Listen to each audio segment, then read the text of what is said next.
भारत और नेपाल दोनों मित्र देश के रूप में एक साझी विरासत का प्रतिनिधित्व करते हैं। दोनों देशों के बीच में एक साझी विरासत है, रोटी बेटी का संबंध है। नौतनवा के लोकप्रिय विधायक श्री ऋषि त्रिपाठी जी आज के इस कार्यक्रम में नौतनवा फरेंदा से उपस्थित सभी बहनों और भाइयों, भारत और नेपाल के सीमावर्ती जनपद की इस सीमावर्ती विधानसभा क्षेत्र में आज मुझे 1.5 वर्ष बाद फिर से आने का अवसर प्राप्त हुआ है। बहनों और भाइयों, आज के इस कार्यक्रम में 208 करोड़ रुपए की परियोजनाएं, जिनमें ज्यादातर नौतनवा विधानसभा की है और कुछ फरेंदा विधानसभा की भी है, इन सभी परियोजनाओं के लिए नौतनवा विधानसभा के विधायक, यहां के माननीय सांसद और केंद्रीय मंत्री श्री पंकज चौधरी जी को और पूरे जनपद वासियों को मैं हृदय से बधाई देता हूं, अपनी शुभकामनाएं देता हूं। बहनों और भाइयों,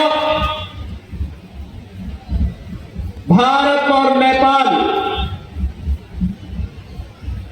दोनों मित्र देश के रूप में एक साझी विरासत का प्रतिनिधित्व करते हैं। दोनों देशों के बीच में एक साझी विरासत है, रोटी बेटी का संबंध है। नेपाल के लोग भारत के अंदर और भारत के लोग नेपाल के अंदर बिना किसी बाधा के आते जाते हैं और बौद्ध तीर्थ स्थल होने के नाते देश और दुनिया की निगाह भी इस पूरे क्षेत्र में बनी रहती है।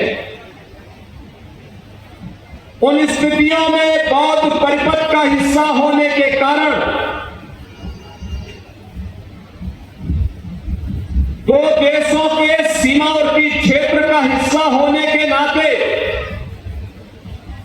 सुरक्षा के लिहाज से भी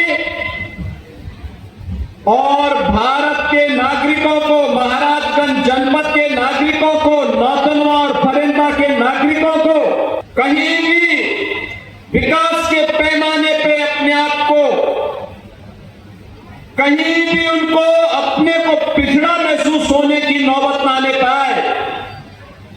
और नेपाल का भी कोई हमारा मित्र देश का नागरिक भी अगर अपने किसी कार्य के लिए अपने रिश्तेदारी में, नातेदारी में इस क्षेत्र में आता है, उसको भी आने जाने में परेशानी न हो, इसके लिए विकास अत्यंत आवश्यक है। और उन्हीं कार्यक्रमों की दृष्टि से एक बार फिर से मुझे आपके बीच में आने का अवसर प्राप्त हुआ है।